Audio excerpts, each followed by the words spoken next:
Technical analysis को गहराई से समझने के इस नए विश्लेषण में आपका स्वागत है। यहाँ हमारा मुख्य फोकस किसी सुनी सुनाई बात या अफवाह पर ट्रेड करने पर नहीं, बल्कि एक ठोस, स्ट्रक्चर्ड और तार्किक सिस्टम अपनाने पर होगा। तो चलिए बिना किसी देरी के सीधे शुरू करते हैं और देखते हैं कि मार्केट को देखने का सही नजरिया असल में क्या होना चाहिए। आज हमारा एजेंडा बिल्कुल स्पष्ट है।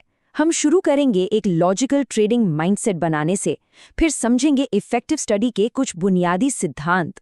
उसके बाद हम सीधे निफ्टी 50 के लाइव चार्ट्स को डीकोड करेंगे, कम्युनिटी लर्निंग की अहमियत पर बात करेंगे और आखिर में कुछ बेहद जरूरी रिस्क डिस्क्लेमर पर नजर डालेंगे। तो आते हैं अपने पहले हिस्से पर, तार्किक ट्रेडिंग मानसिकता यानी the logical trading mindset. Market में सबसे बड़ा नुकसान अक्सर हमारी अपनी भावनाएं करवाती हैं। एक तरफ है डर और लालच के आधार पर हवा में तीर चलाना, और दूसरी तरफ है कोल्ड हार्ड डेटा और लॉजिक का इस्तेमाल करना। इन दोनों के बीच एक जमीन आसमान का फर्क है। हमारा लक्ष्य यहाँ गैस वर्क को पूरी तरह से खत्म करके हर एक वित्तीय निर्णय को सिर्फ और सिर्फ ठोस बाजार डेटा पर आधारित करना है। सामने दी गई डीकोड कैंडल्स के इस इन्फोग्राफिक को देखिए। ये सिर्फ एक तस्वीर नहीं, बल्कि मार्केट को समझने की एक पूरी फिलॉसफी है। भावनाओं में बहकर कोई भी कदम उठाने के बजाय ये सिस्टम कैंडलस्टिक पैटर्न्स को ADX इंडिकेटर के साथ जोड़ता है। ऐसा इसलिए ताकि हम बाजार के वास्तविक व्यवहार और उसके अंदर के स्ट्रक्चर को गहराई से समझ सकें। अब बढ़ते हैं अपने दूसरे पड़ाव पर, प्रभावी अध्ययन के सिद्धांत। क्योंकि सही मानसिकता के बाद जो सबसे जरूरी चीज है वो है सही पढ़ाई। कोई भी लाइव चार्ट खोलने से पहले एक मजबूत फाउंडेशन का होना बहुत जरूरी है। स्रोत सामग्री यहाँ 3 मुख्य स्तंभों पर जोर देती है। पहला, डीप ऑब्जर्वेशन यानी छिपे हुए पैटर्न्स को ध्यान से देखना। दूसरा, इसमें अपना पूरा समय इन्वेस्ट करना, क्योंकि ये रातों रात नहीं होता। और तीसरा, जल्दबाजी करने के बजाय अपनी खुद की सीखने की गति, अपनी पर्सनल स्पीड से आगे बढ़ना।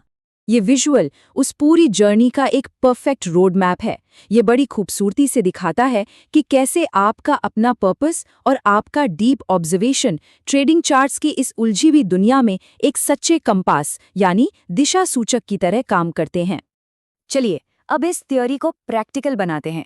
हमारा तीसरा सेक्शन है निफ्टी 50 चार्ट्स को डिकोड करना, वो भी एक व्यापक मैक्रो व्यू से लेकर बिल्कुल माइक्रो लेवल एक्शन तक।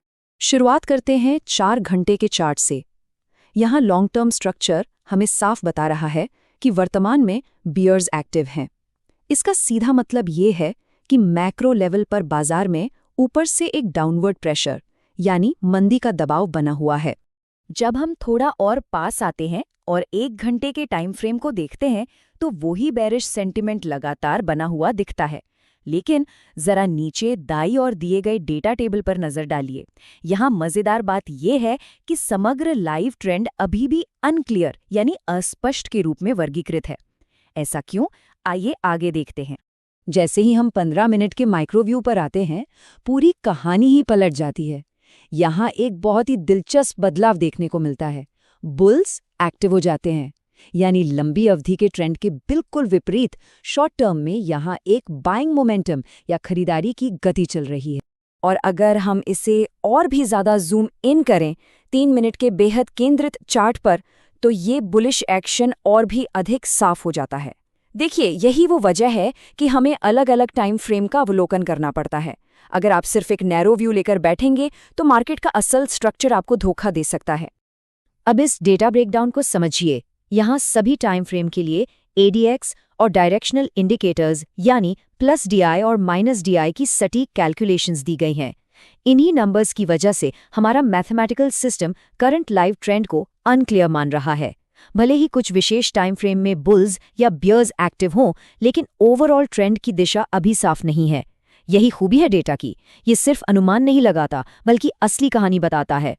अब बढ़ते हैं अपने अगले हिस्से की तरफ, कम्युनिटी और निरंतर सीखना।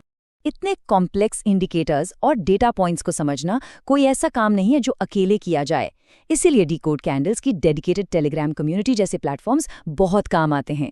जब आप लगातार चर्चाओं का हिस्सा बनते हैं और अपडेट्स लेते हैं, तो चार्ट्स को पढ़ने की ये कला एक अकेलेपन के संघर्ष से हटकर एक साझा और सपोर्टेड स्किल में बदल जाती है। और अब हमारे इस विश्लेषण का आखिरी और सबसे जरूरी हिस्सा, महत्वपूर्ण निवेश जोखिम अस्वीकार।